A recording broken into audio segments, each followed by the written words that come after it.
O Senhor esteja convosco. Ele está no meio de nós. Proclamação do Evangelho de Jesus Cristo, segundo Mateus. Glória a vós, Senhor. Enquanto Jesus estava falando, o chefe aproximou-se, inclinou-se profundamente diante dele e disse: Minha filha acaba de morrer, mas vem, impõe tua mão sobre ela e ela viverá. Jesus levantou-se e o seguiu, junto com seus discípulos. Nisto, uma mulher que sofria de hemorragia há 12 anos veio por trás dele e tocou a barra do seu manto.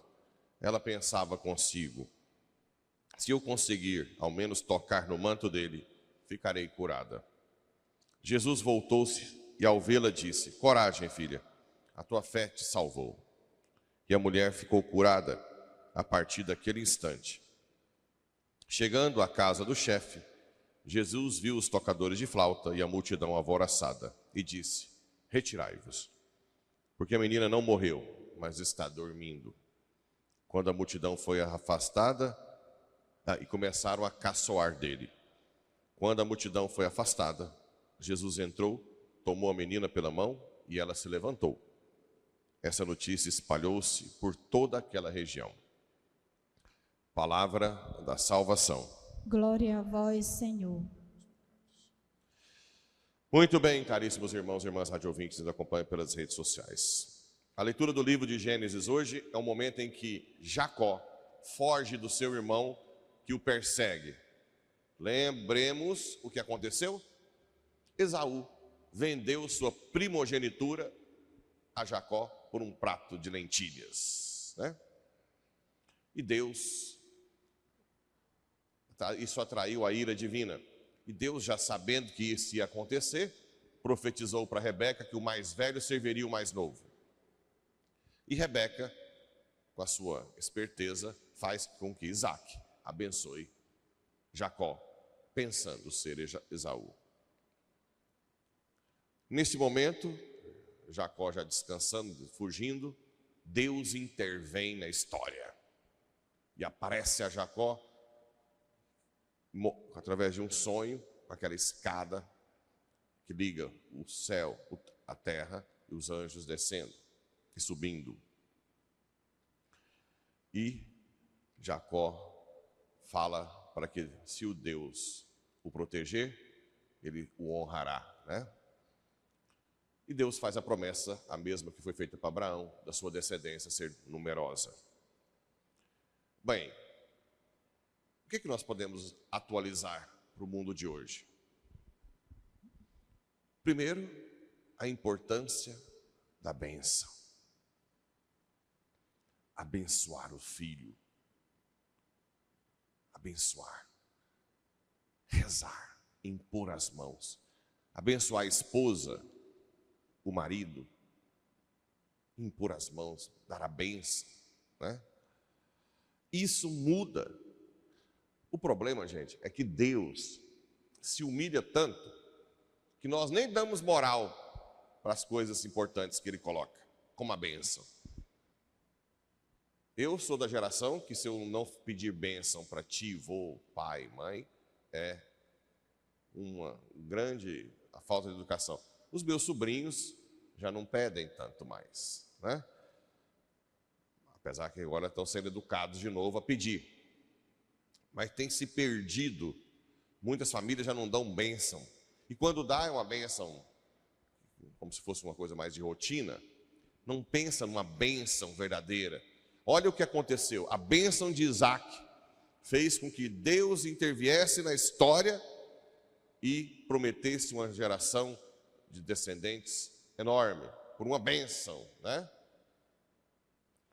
Como é importante a bênção. Ontem eu ouvi um pouco da palestra e eles falaram sempre para abençoar, usar a palavra para abençoar o esposo, a esposa, não amaldiçoar. E para ter um pouco de consciência do que uma bênção faz, temos o Salmo. Quem habita no abrigo do Altíssimo e vive à sombra do Senhor, sois meu refúgio e proteção, sois o meu Deus. Do caçador e do seu laço ele te livra. Ele te salva da palavra que destrói. Com suas asas haverá de proteger-te, com seu escudo e suas armas defender-te. Isso para uma família que busca bênçãos. Família que tem o hábito, né, de abençoar. Ah, se todos os pais impusessem as mãos sobre os filhos e pedissem que o demônio não tocasse, que consagrasse os filhos a Deus, ou a esposa com o esposo e vice-versa, para que fugisse das tentações, do adultério, para que Deus toque os corações, né? Ah, se todos fizessem isso. Imagina Deus protegendo com as suas asas todos os abençoados da cidade. Mas, repito, cada vez mais tem se perdido essa busca da bênção e a importância de dar uma bênção. A outra coisa de exemplo é de Esaú vender a sua bênção, a sua primogenitura, por um prato de lentilhas. Hoje, o prato de lentilhas é qualquer coisinha que tem lá fora. Se perde a bênção da missa, da confissão, de tanta coisa que Deus oferece, por uma festinha de 15 anos, por uma pamonhada, por um churrasquinho, por uma viagenzinha a Caldas Novas, ou para a praia. Ontem eu recebi já gente que está na praia mandando foto da missa, lá de São João, né? Então já tem uns que já estão bem. Falei, olha, tanto que é bom ir à missa no domingo, agora você pode curtir a semana aí, né? Rezando o terço, claro, na praia, mas pelo menos vai à Santa Missa. Mas quantas vezes a gente vende coisas grandiosas de Deus por um prato de lentilha, por uma casa própria? Casais que trabalham dia e noite para ter a casa própria, mas não rezam, não buscam a igreja, nada. Por causa de uma troca de carro, por causa de uma cirurgiazinha plástica, né? Tudo é motivo de trocar a bênção do Senhor. Por quê? Porque a bênção de Deus é escondida. Ela é escondida dos presunçosos, dos orgulhosos. Deus se esconde. Por isso que a gente não dá nem moral, né? Ah, uma bênção, falar Deus te abençoe ou não, isso não vai mudar tanta vida. Muda. Olha aqui, Deus interveio na história de Jacó pela bênção do pai. Olha como muda. Muda completamente, né? Completamente. Proteger de acidentes, proteger de armadilhas de Satanás para drogas, quantas e quantas coisas, essas bênçãos, né? E aí, Jacó sempre faz no Antigo Testamento um rito.